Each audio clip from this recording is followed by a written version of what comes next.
for your presence. Let me also send my greetings to the Lukenya University students and members of the community, members of the media and fellow Africans. Today it feels good to be African. Right here in Kenya, a place we call our home, because all of Africa is our home. No one can ever say to me, welcome to Kenya or Lukenya or Nairobi, as if I'm a visitor.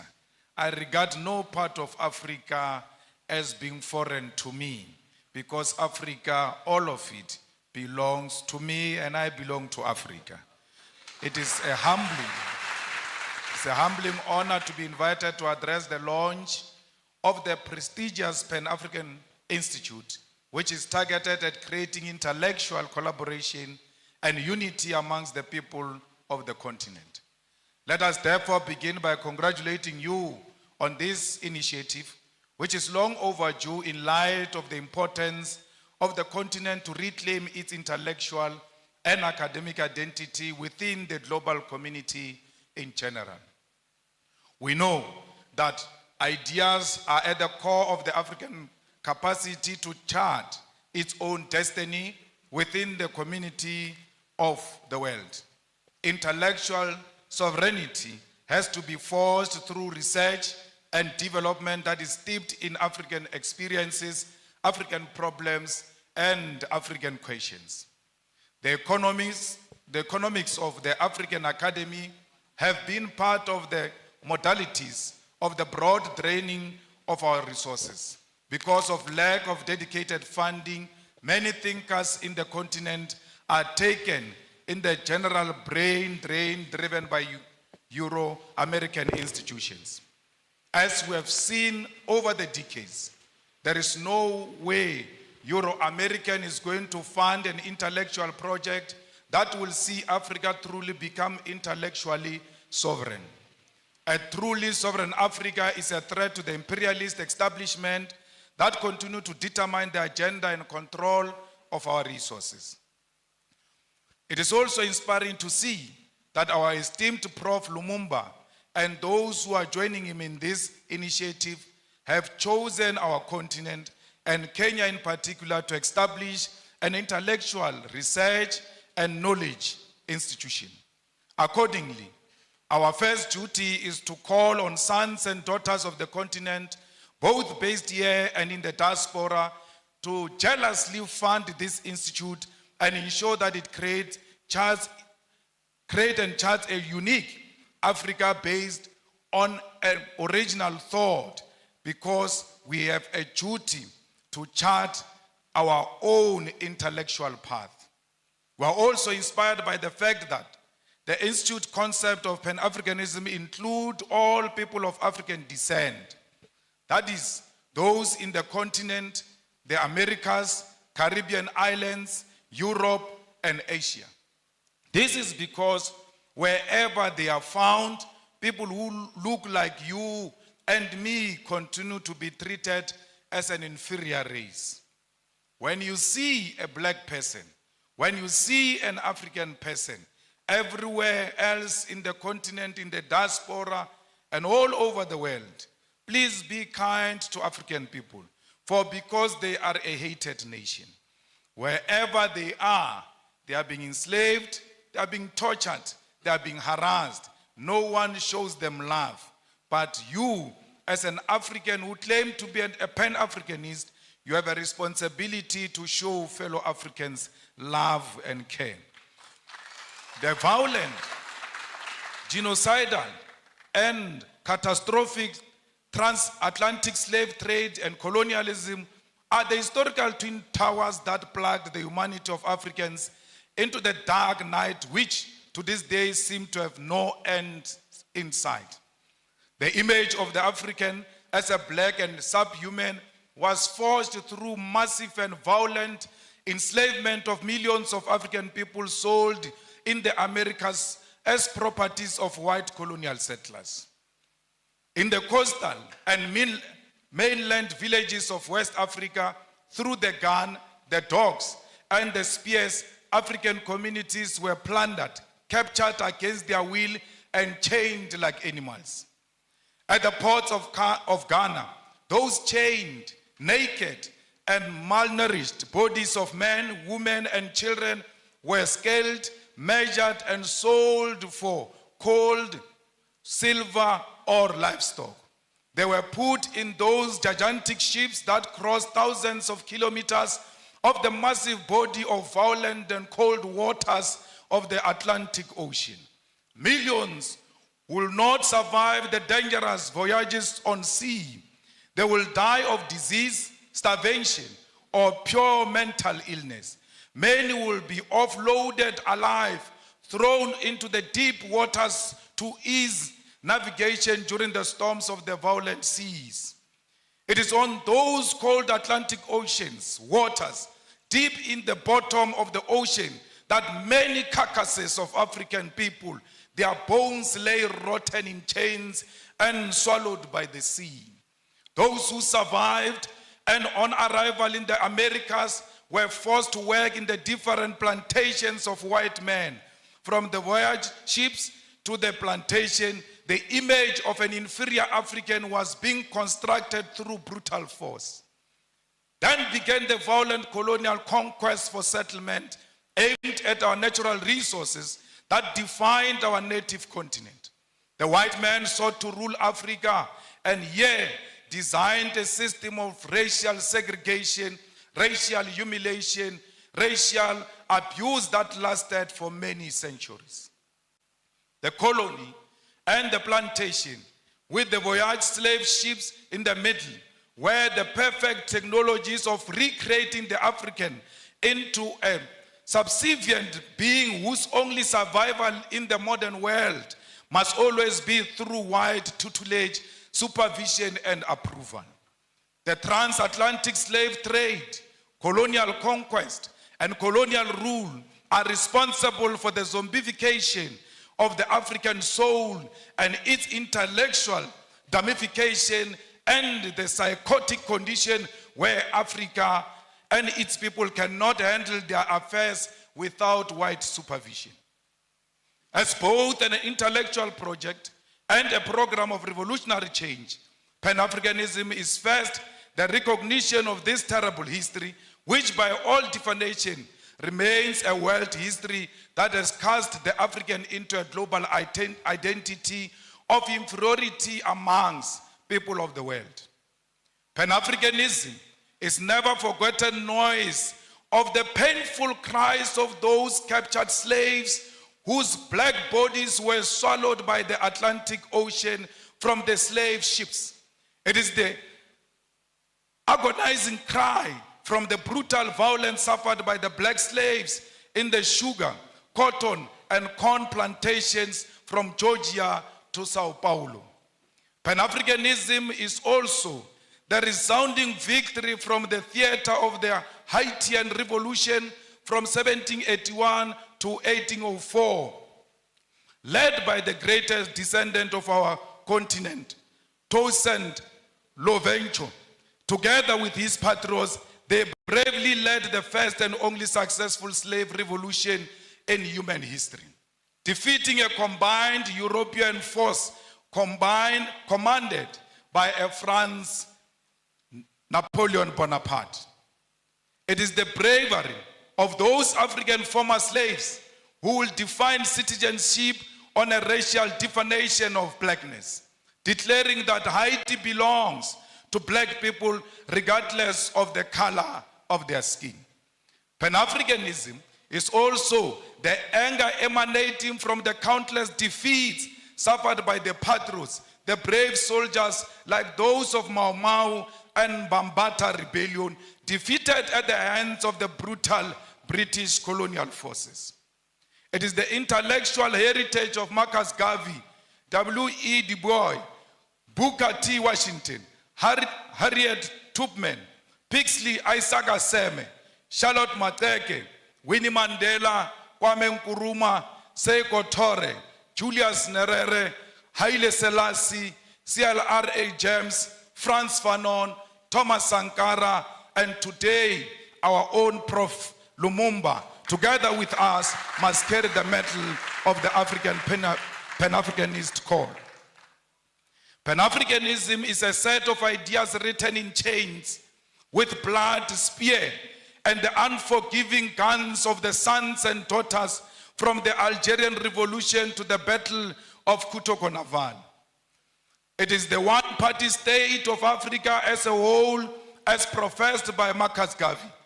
It is Ami Caesarius' negritude, Kwame Nkrumah's African socialism, Steve Biko's black consciousness, Julius Nyerere, Ujamaa.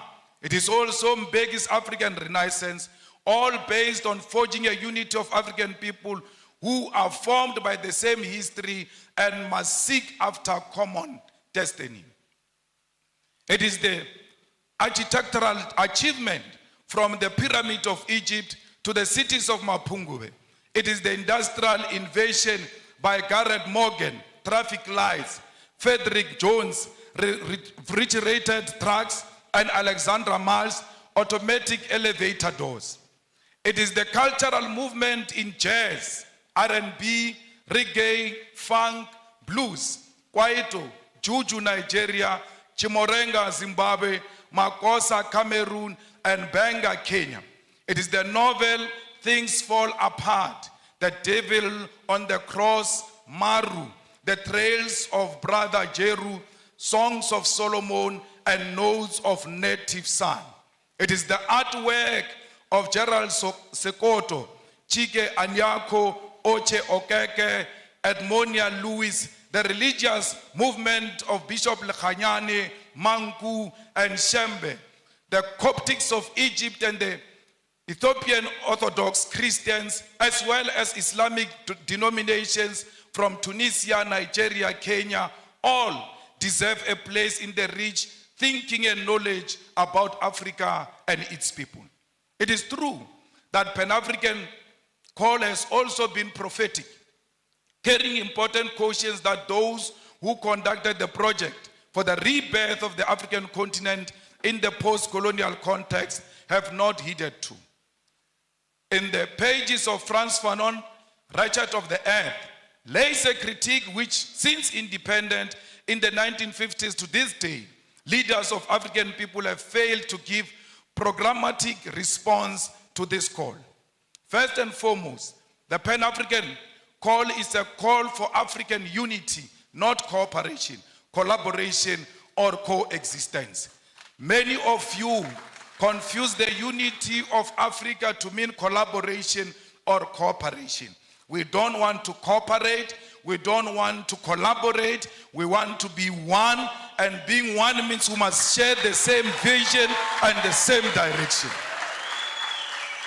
Yet many over the past half a century have chosen cooperation which has given way to neo-colonialism.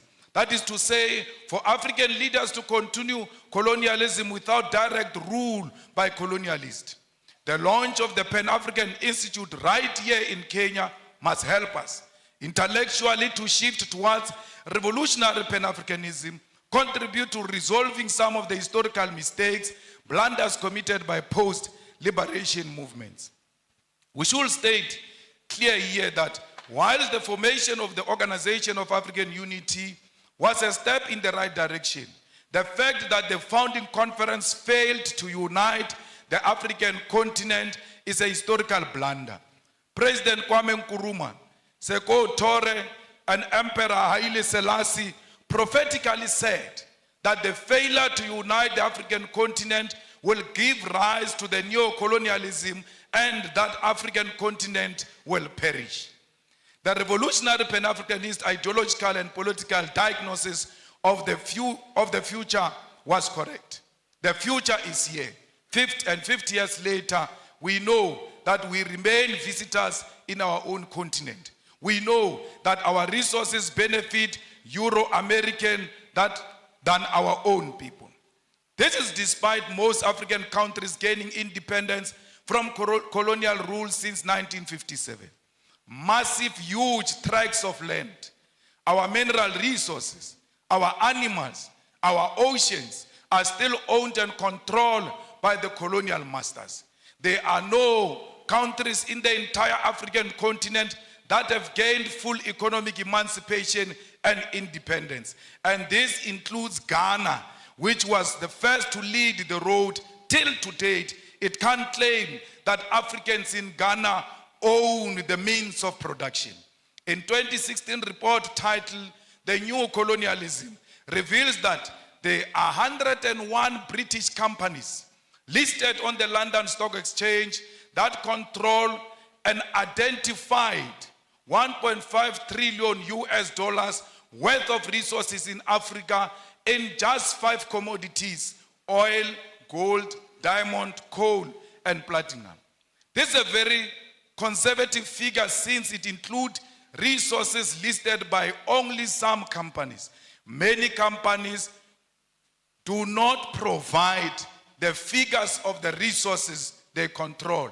And majority of these companies that do not tell us what they control and what they own in Africa are found in DRC, because they are the ones who fuel the divisions in DRC. They are the ones who fuel the fight in DRC, and they are stealing the resources of DRC because they know there is no proper accountability for such resources. The War on Want report on neocolonialism further illustrates that the fact that these 101 companies control and own the following key resources on our continent: 6.6 billion barrels of oil, currently worth 276 billion US dollars. They control 79.5 million ounces of gold, worth 119 billion US dollars. They control 699.3 million carats of diamonds, worth 134 billion of US dollars. 3.6 billion tons of coal, worth 216 billion US dollars. 287 million ounces of platinum, worth 305 billion US dollars. These are the numbers that reflect British neocolonialism in the African continent. I've not spoken about what French companies are doing. The Portuguese continue to play a significant role in the economy of Mozambique and Angola. The French continue to micromanage all the countries that were their colonies, except the recent liberated zones of Mali and Burkina Faso.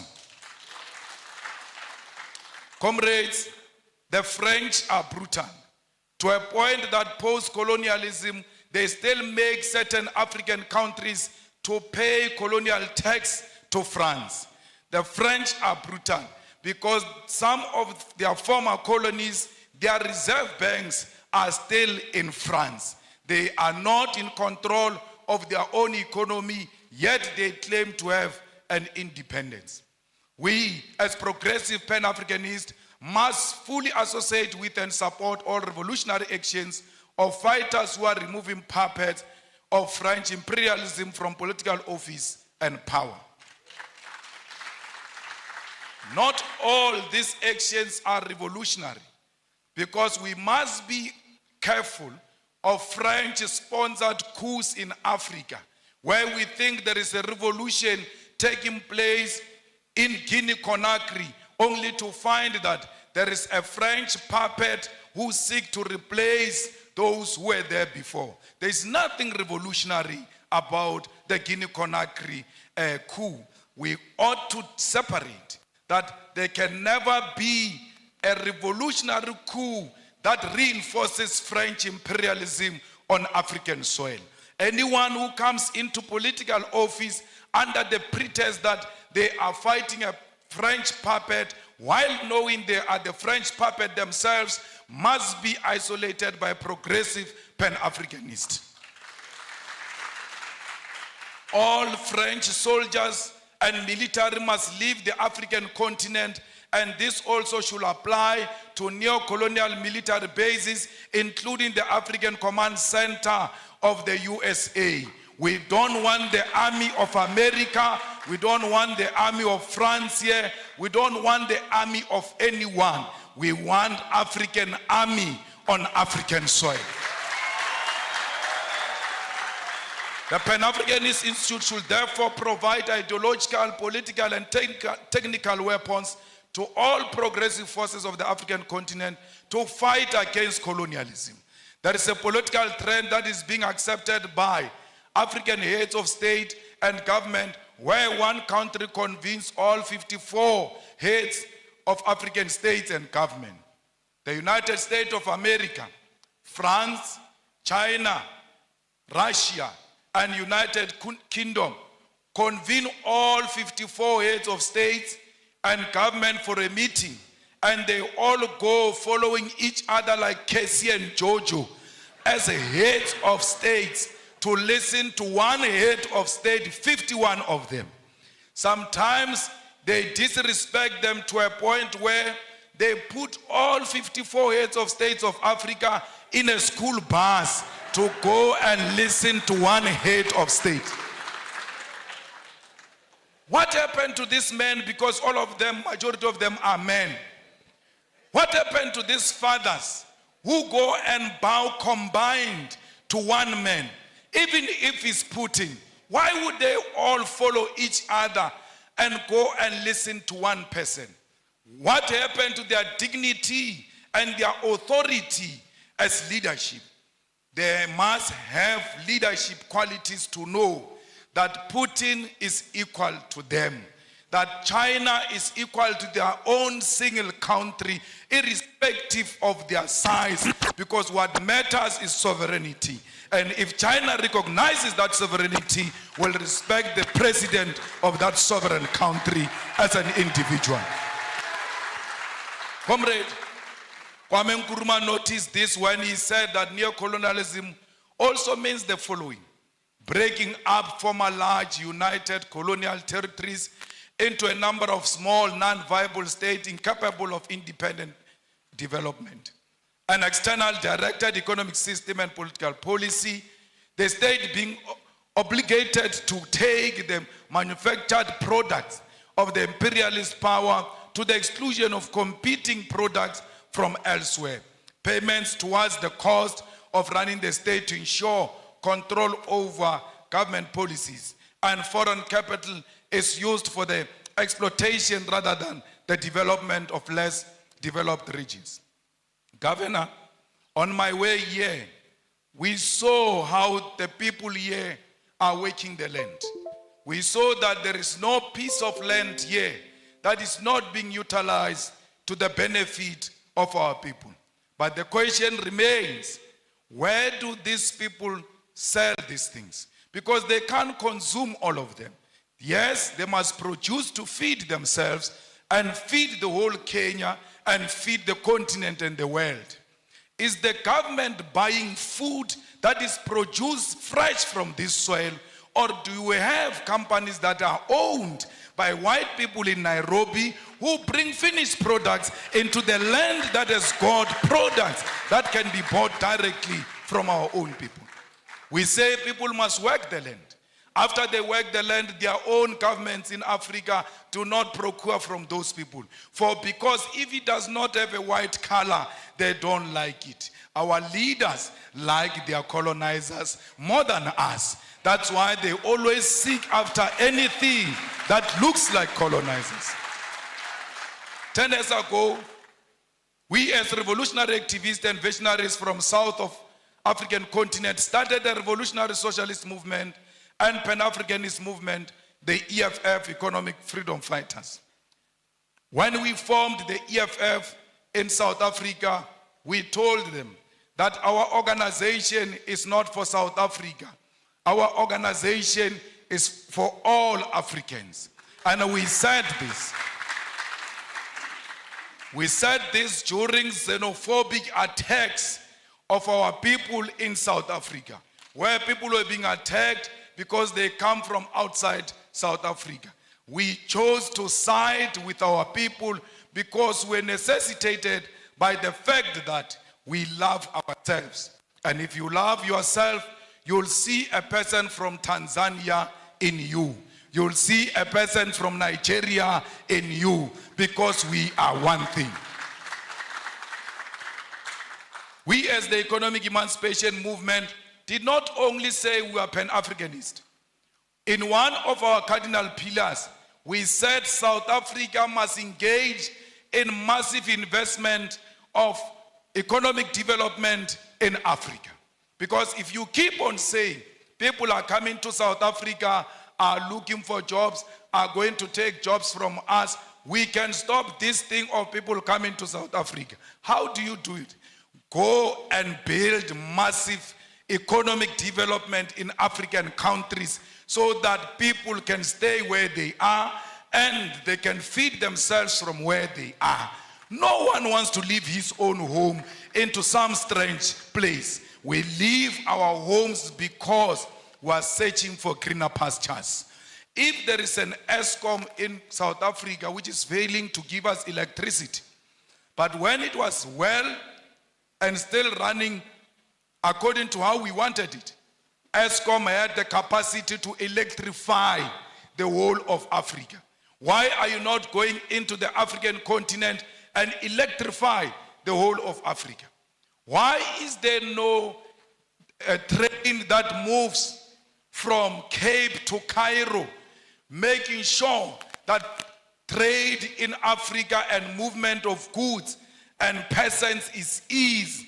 Because if we do that, there's no one who can leave Lusaka to go and stay in South Africa. They can get into a train, go and do what they want to do in South Africa, and come back home and develop their own countries. We must make sure that this Africa is linked together. We must violently demolish the borders that exist between our countries, because those are not our borders.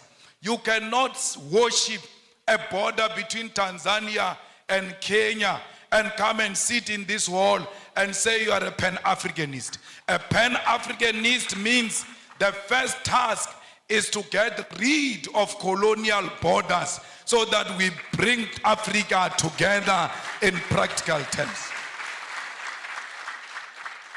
I don't know if President William Ruto means it, because he said so many things and I can't locate him these days, because the things he said during election and the things he's doing now are two different things.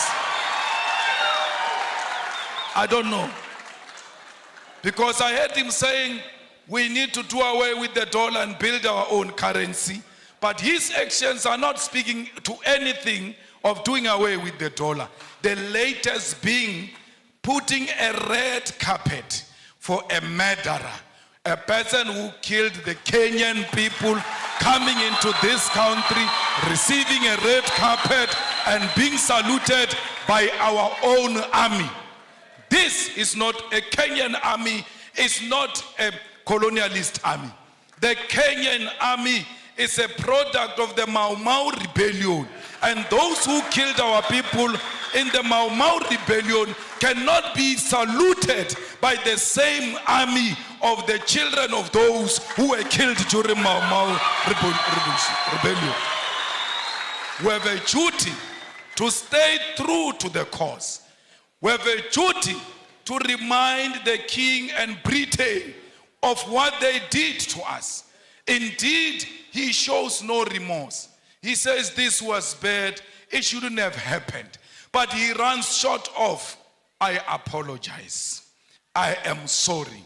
He will never say he is sorry, for because he thinks that his race makes him superior and he's not qualified to apologize to those who are junior to him. We call upon the Kenyan government to be firm and to decide what they want to be. Do they want to be Pan-Africanist, or do they want to be proponents of neo-colonialism? You can't have it both. Only one call must be made, and that call is of Pan-Africanism. It's not easy being a Pan-Africanist, for because the mindset of our people is so colonized, they are going to isolate you. They are going to look at you as if you are a mad person. They are going to look at you as if you are unreasonable. But it is a cause worth pursuing because of the generation that came before us. We don't want visas. We want one currency for Africa because our currency can be more powerful than the pound and the dollar combined, because London has got the biggest storage of gold, yet they don't have a single smallest mine of gold. Their economy is based on our minerals. And if we safeguard our minerals and protect them and say out of these minerals, we are producing a currency that is going to compete internationally, we stand a good chance. We need African Central Bank. We need African Monetary Zone. We need African military combat, because these pockets of wars that are happening in Africa are not of our own making. They are sponsored wars so that those who continue to steal our resources can do so uninterrupted as we fight ourselves, amongst ourselves. So we need a military, a common defense system, the African High Command that will ensure the stability and security of Africa. We equally need a binding African court to deal with dictators who only exist in Africa to feed their friends and families. Those people must be prosecuted the African way, because ISIS is not meant to fight any crime, it's meant to pursue political fights. That's why ISIS will not declare a warrant of arrest against Netanyahu, but can declare a warrant of arrest against Putin, who has not bombed a hospital, who has not bombed a refugee camp, who has not declared a war on a certain ethnic group. We as Revolutionary Economic Emancipation Movement also associate with what Guinea's president Sekou Touré said in 1963. He said, above all, we must avoid the pitfalls of tribalism. There is tribalism taking place in DRC. All our leaders have taken a platform to support or to be against this one or that one. They've spoken on Palestine. They've spoken on the war between Russia and Ukraine. But I'm still to hear the stand of President William Ruto about the ongoing war that is not covered by anyone in DRC, where people are fighting over territorial expansion and plunder of resources, and blacks are killing other black people, and we pretend that we don't see. It's important as leaders of states and governments to always condemn violence and war, especially if it's barbaric and informed by tribalism and unjustifiable territorial expansions. Before you can speak about other countries, charity begins at home. Let there be peace in DRC. Without peace in DRC, Kenya will never know peace, because these rascals are going to learn from those wars in DRC and want to import them into Kenya. You have a duty to stop them there before they come into Kenya. Comrades, we will make sure the struggle of all immigrants, most of whom are economic migrants and asylum seekers in South Africa. We will never. In South Africa, they say to us, if you want to be elected, you must declare war on illegal immigrants. And illegal immigrants, they mean Africans. We have refused as the EFF that we will never declare war on any immigrant, illegal or legal. Illegal according to whose law? Because if you are illegal, you should have violated a certain law. Which African law did these people violate when they came to this side of Africa? Because they are still in the same territory of Africa. They are at home when they are in South Africa. We wish to tell them we're going to elections next year in South Africa. We wish to reiterate that, and we tell them all the time, if they want to elect us on the basis of xenophobia, they can keep their votes. We are not disparate for votes. We are disparate for the unity of Africa, and that's what we want to achieve in our lifetime. Remove the visas as an immediate step, and I heard Kenya is going to do that by December. Perhaps I must come back here in December unannounced, so to test if indeed President William Ruto means exactly what he said when he said there won't be visas in December. Maybe I must sneak in and test without applying for any visa and just give them the South African passport and say I'm coming home.